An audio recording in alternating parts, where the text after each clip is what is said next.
GrowCFO is where finance leaders grow together. Join thousands of like-minded professionals using GrowCFO to access the combined knowledge and experience of the finance leader community.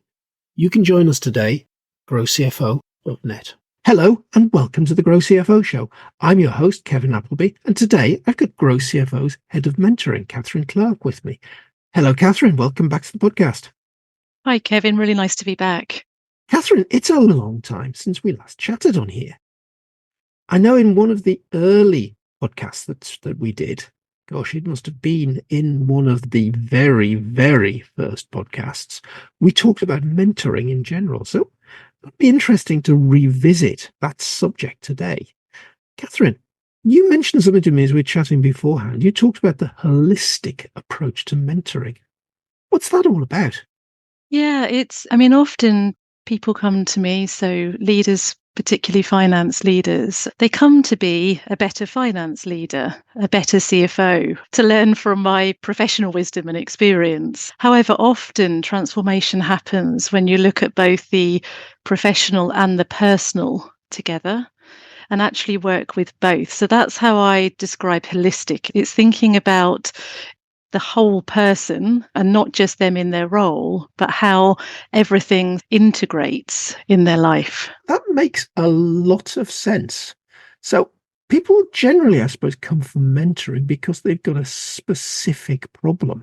How do you end up opening that specific problem up into something that's more holistic? I've got a belief, I suppose, that a lot of our professional success, or more success, let's say more success, actually comes from unlocking something in our sort of personal belief and thinking system. So when you're actually working with someone themselves, like for themselves, it's actually potentially unlocking more professional success because people know they have potential. So often the level I'm working with, people know they have potential. They've achieved so much success in their life. They may have more to do. They may have more ambition to achieve something more, but something's in the way. And it's actually uncovering what's in the way. We can often be in our own way. That might be from something in the past. It could be a past behavior. It could be what was said or not said. It could be an experience that's been had. It could be a sort of embedded belief system. But what I love to do is uncover that. And I say the word energetically. I know we're going to be talking about energy in this session, but I like to really work with someone energetically and actually really uncover what's really going on. And I'll do that to the degree that someone wants me to. That's not mandatory or anything like that, but it's actually unlocking what's holding them back from what they're trying to achieve. Give me an example of that. So yeah, often we create success as we go along and we're doing well, and then the thoughts come in. We can call them imposter syndrome, or we can just call them other thoughts of knowing that you are capable of something, but something's actually stopping you do it. And that's really one of the main reasons that sort of people come along. They can see what's possible, but yet they can't quite get there. Could this be as simple as somebody once told you weren't any good at something? Yeah, that could be a perfect example. And actually, someone said to me this morning, they sometimes think they're not capable of what's next, or maybe they don't have the right presence or the right even personality sometimes for a bigger role that could be on the table. Yeah. I suppose as you look around, whatever the skill or talent is, you will always be able to pick out somebody who's better than you are. If you've had the thought planted in your mind at some point, that particular thing you're no good at, then seeing that somebody who's better than you will automatically reinforce that sort of thinking. That's right. I think a lot of people live in a world of comparison now, and it takes actually a lot of strength to come back to ourselves and to not keep comparing ourselves with others. A journey I've been on, I'm sure it's a journey you've been on. But I think there's so much power in coming back to ourselves and that very strong belief in our abilities and what we can achieve.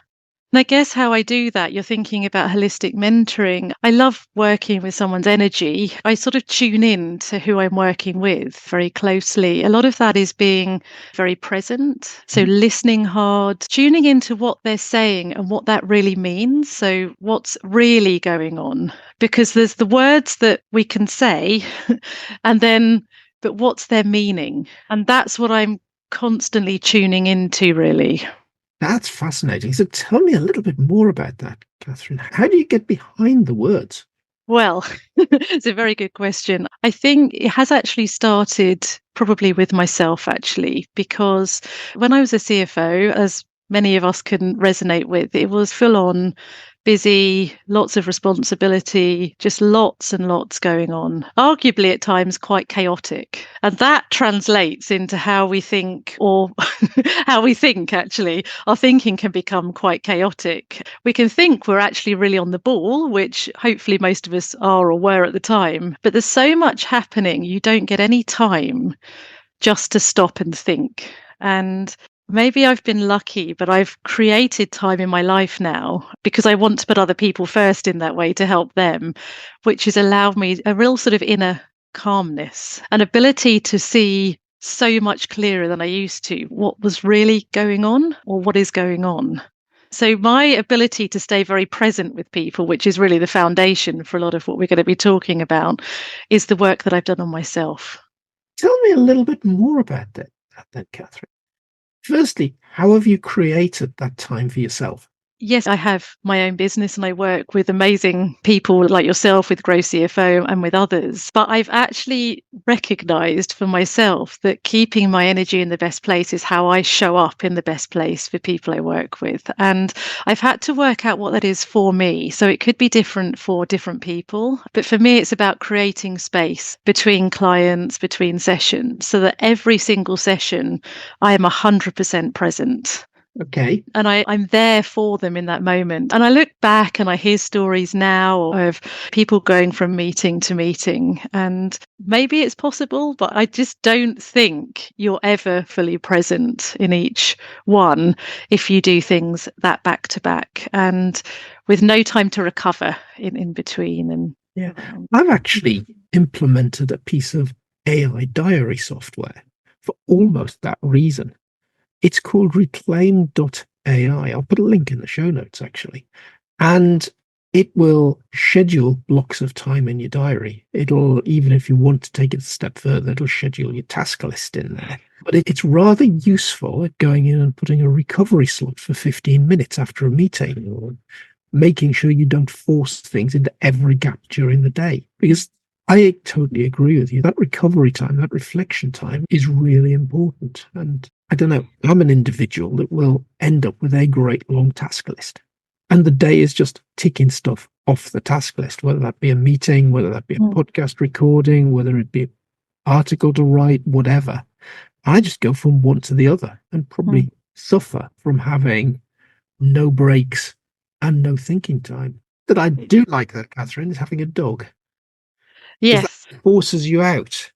It definitely forces you out. If you look at, I say, a formula for resilience, we're going to have some stress in our lives. That's completely and utterly normal. But it's the recovery element that keeps us resilient and sustainable. And I really do buy into that. It's a lot of the people I work with have big jobs, and I had a lot of responsibility when I was CFO. And it's about creating that recovery space to make sure that you're going to be there for the longer term with that organization and for that organization, and showing up consistently in the best way. That comes from ourselves and how we look after ourselves. Years of experience for me in a different role to CFO, but the same sort of pressure coming up as a consultant, that you've always got to be on the next page in the textbook to the one the client's on. You're doing stuff now, but you're constantly thinking, and where are we going next?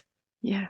And it's about implementing a daily routine that works for you, but a daily routine that does keep you resilient. And I mean, physically, emotionally, mentally resilient for the longer term, because this is for our longer term energy, our longer term health, and allows us to really keep doing our very best and in the roles that we're doing.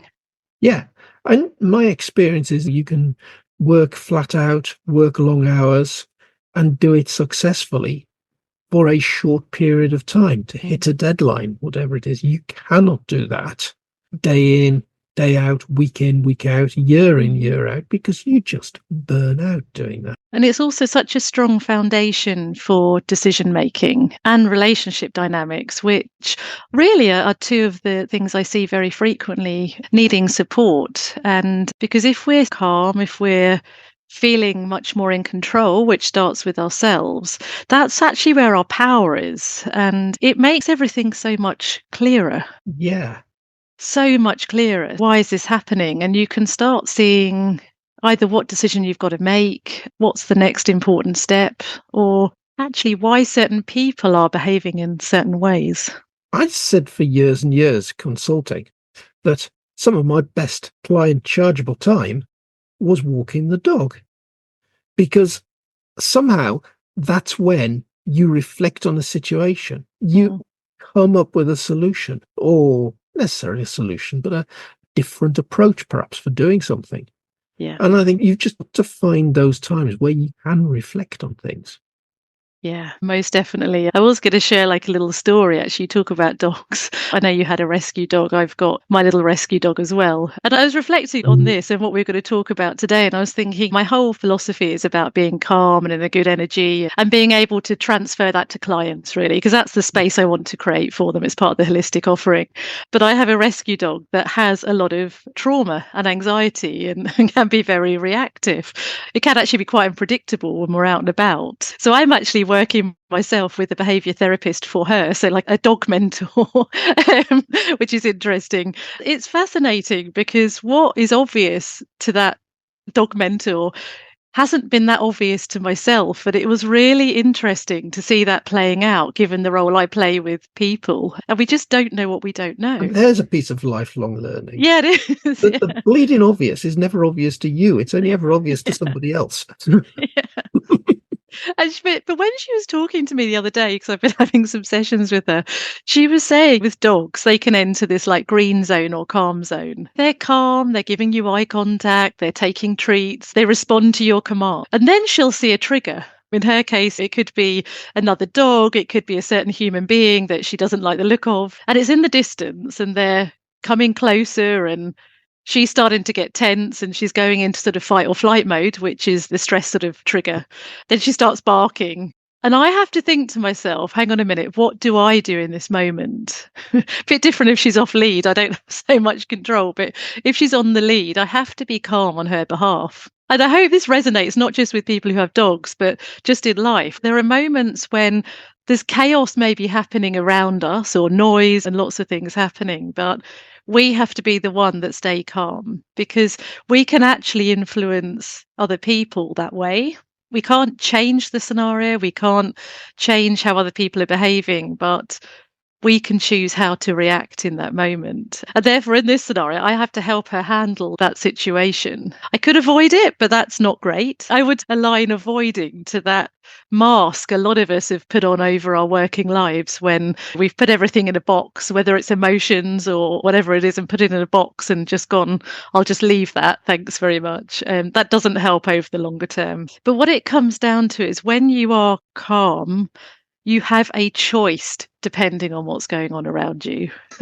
And following on in the dog sort of scenario, I have to quickly think, how much space have I got? How much time have I got? Who's involved? Are they other dog owners or are these just people having a nice stroll? And I think, again, luckily, I can pick up on cues energetically and I can normally sense if there's anxiety around or if it's going to be a bit more of a tense situation. But I think the wider message here is we've all got to be very present so we can watch for these sort of clues. We can actually see what's ahead and you can tune in and think, am I present here? Am I calm enough to choose the right thing to do in this particular scenario? Coming back to mentoring, and you're talking about energy, you're talking about being very present. How does that work out in practice of picking up clues with a mentee? I have to say, I feel like sometimes it's a gift I've been given, but I don't think it's just a gift that I've been given.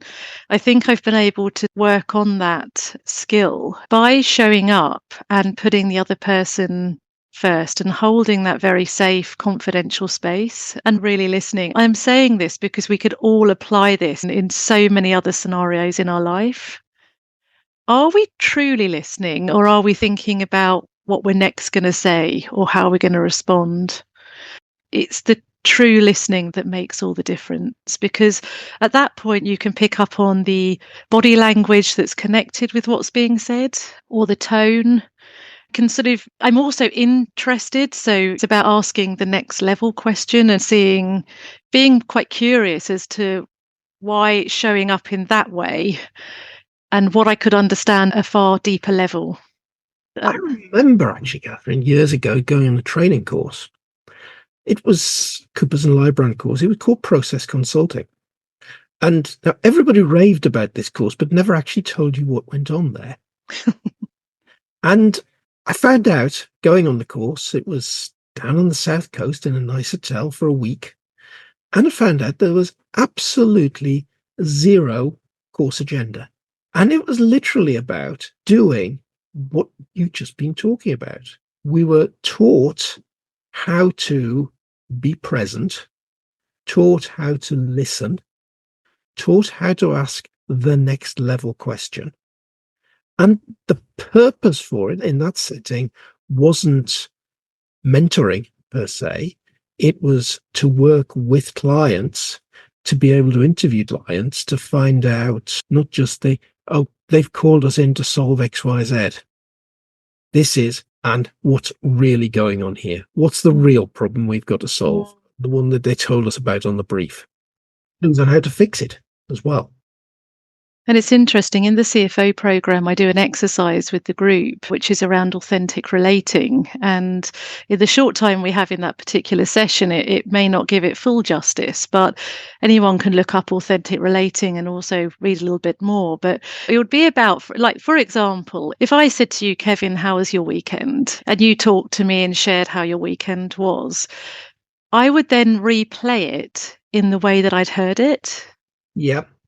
Now, that may not be a particularly emotionally driven sort of conversation. You know, your weekend may have been perfectly nice and normal, but in some scenarios, you can almost replay the same version in words, but a different version in tone or in understanding. And it's very powerful for helping people maybe even reframe what they are presenting to you and what really matters to them. And certainly I've put those techniques that I've learned through that into particularly in action in recording podcasts. We're recording episode 180 something of the GrowCFO show.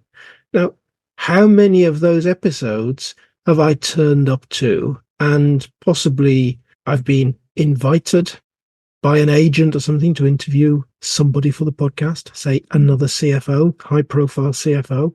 The best I've managed to do is perhaps read their LinkedIn profile before, but then still go in and be present enough in the conversation to ask the right questions to make it interesting. You're very good at doing that. Yeah, I think I could be a lot better, actually. That's probably something from the past getting in my way. No, I think now the number that you've done, I think, does show that you're very, very good at what you do. I don't think you have to have any doubt there, but it is. But the reason I'm saying it's worth not carrying doubt is because you're giving people information, knowledge from yourself, but from your guests that is supporting them in some way. So, yes. And it's about having the confidence as a leader to really believe in yourself first and foremost. So that confidence and that calmness that comes with confidence can be shared more widely and as help you're them as well. When you're mentoring, you're looking at an issue that a CFO's got. You can probably see a way through from all of that experience of being a CFO, being in similar situations. But it's more than just saying to the other person, okay, see your problem, you've got to do X, Y, and Z. Because X, Y, and Z without unblocking something first isn't going to work, is it? No, I will help people, but it's not really about me creating the solution for them. I will help them in whatever knowledge I have, but I want them in a place where they see that inner guidance for themselves. And so that's a lot of my purpose of what I do, or what I feel I do, is about creating that environment where they can feel more balanced and able to actually feel into that inner guidance that's inside. And I've been doing a lot of meditation in recent months, and it really makes you see what knowledge we have available to us ourselves. It's not actually often about solutions from outside. If we allow ourselves to be calm, be present, we can see so much. Yeah. And then the next stage is trusting what we see. It's taken me a long time to get to that place, to I think really that's trust my knowing. the Yeah. difficult bit for me, Catherine. Trusting what you see. Because you can see something and then you automatically question yourself to say, is this really what's going on? Or is it just my interpretation of it? Well, so there's possibly two sides of that. One is sometimes if there's a doubt, however that doubt emerges, it's definitely worth looking at, because the doubt has some reality to it. However, there's also another side of it, which is there's always different perspectives of different sides of things. So that's often where someone else can help you uncover the wider perspective, or the multiple perspectives that might be involved in any given scenario. And I suppose you're going into the mentoring conversation largely by asking questions. If you've had some sort of insight into something, you can phrase a question in such a way to confirm whether that's right or wrong. Yes, I'm very much about finding out. We may have our thoughts and feelings, but what's the reality? And getting people to really think about their own narrative and their own reality, and how real are some of the thoughts that we're having. Or it often shows up when we're looking back over life. And it's a very, very powerful exercise to think about the narrative that you're applying to your life in whatever way that comes up, because sometimes we get stuck in something. It could be quite emotional, and that, by the way, could be personal or professional. The two are very interlinked, and even blame someone else for something that's happened. But what I've really learned is there are always two sides to the equation. And I think that the personal transformation bit is recognizing the part you played in that dynamic, whatever that may be. And then there's an element of actually forgiving yourself for where you were at that stage. You may not have had the maturity or the wisdom that you have now. So it's very easy to sit here now and think, well, why did that happen? And we didn't have that same wisdom back at the moment that happened. And it's also gone. So we have to reflect on scenarios and recognize the part that we played in it, because there's always two sides coming together, but also apply some forgiveness to scenarios that we may have held on to for a long time. And I'd also say apply some gratitude to it. Yes, Scenario happens, definitely. they feel very Definitely. negative about it. But think on the positive side, because every one of those scenarios you will have learned something. Yes, 100%. Yeah, exactly. Interesting. Earlier today, I recorded a podcast that actually was broadcast a few weeks ago with Tim Merriweather. Tim and I found out as we were chatting on the show that we had a common employer. And that particular employer was my last big corporate role, and the company collapsed, and I ended up on the team that was trying to save the company. So Tim and I ended up chatting after we'd recorded about what had gone on after he'd left, him reflecting, oh, I left at the right time, and me saying to him, yeah, you probably did, Tim. And me thinking, well, actually, I've always said one of the things I should have done was leave earlier. But then ended up thinking about, yeah, it might have had its difficulties at the time, being part of a company that was effectively going under and then going all the way to the point that you were made redundant, Kevin. But the learning that you got in that process was tremendous. I look back on that period at the end of Michelle with a lot of gratitude now. Yeah. Yeah.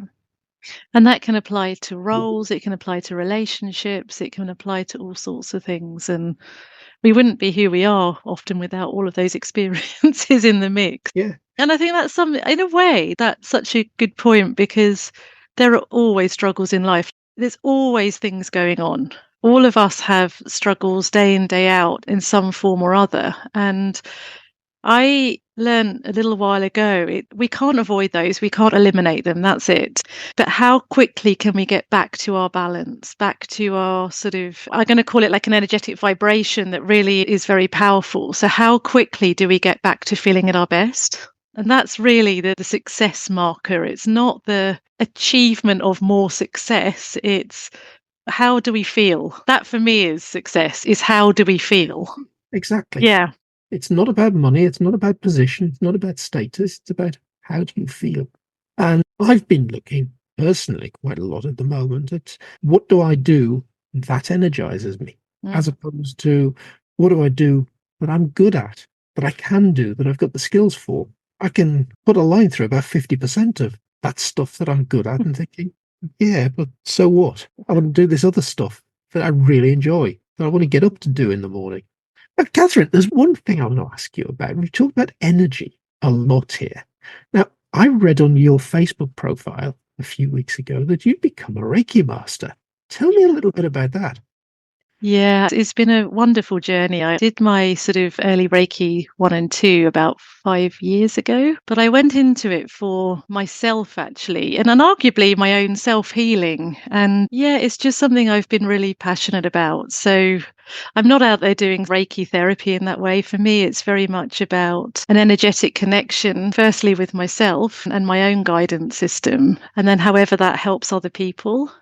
But it's really about unlocking my own energy and actually my own creativity. You might be interested to know, when I did my early Reiki, it opened me up so much that I was able to write the whole copy for my website in one evening. And so, yeah, and I don't know how to explain that, but I think when we give ourselves time and we really raise our own energy and also clear out our own blockages and our own emotional sort of stuck blockages possibly from the past and our thinking process. And like you said earlier, very much shifted into sort of gratitude and joy for life, really. It can really open up the mind. And that for me has been the power of it. It's not something strange or it really is about tuning into myself. I very much believe in living and breathing what I share and what I mentor in. That's how I work with others. It's working,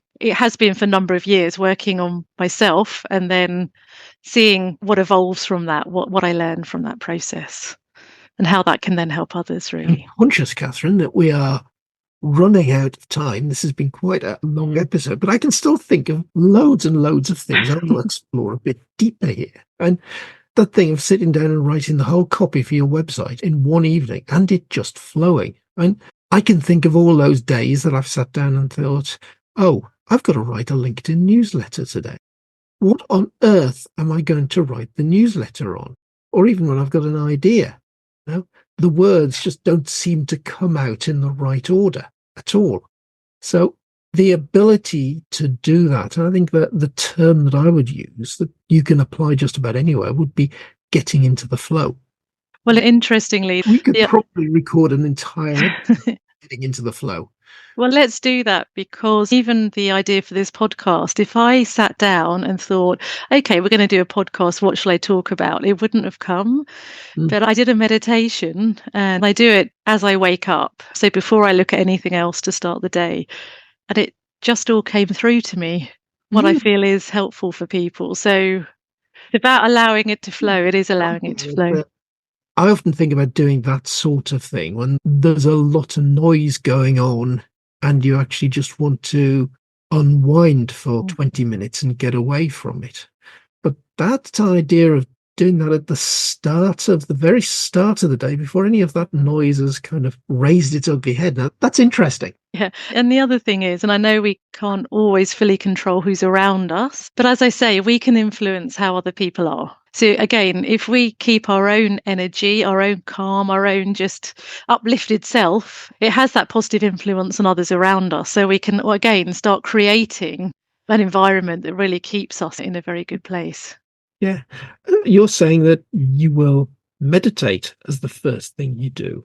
And I guess in a way I'm doing something similar, because probably the first thing that I will do is take the dog out for a walk, get outside and into some fresh air and thinking space. Not thinking, well, whatever goes through the head, but quite often it's about what's happening today. What are we going to think about? What's got to happen?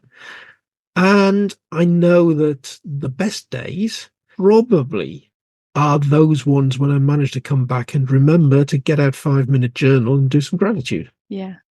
Now, I do just want to make it clear, I have since the beginning of this year been doing a daily practice of meditation, but it was very inconsistent before that. It has just reminded me just how powerful that time for myself is, and that clarity of thought that comes from it. Gosh, I remember recording another one of our early podcasts. We were talking about habits, about how to make things happen. Yeah. And that idea that if you do want to do something regularly, you have to have a trigger to make it happen. And a habit takes a number of days to build.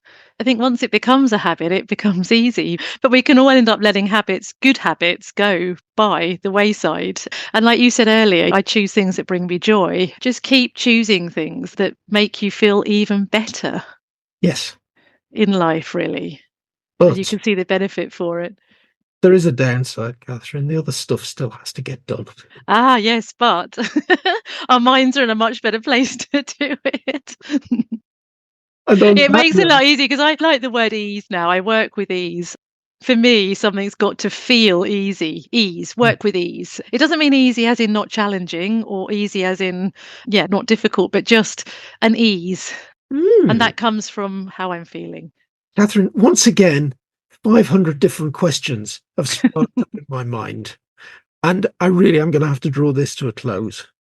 But I'm really looking forward to part 2 of this conversation. Yeah. Catherine Clark, thank you for being such a brilliant guest on this week's GrowCFO show.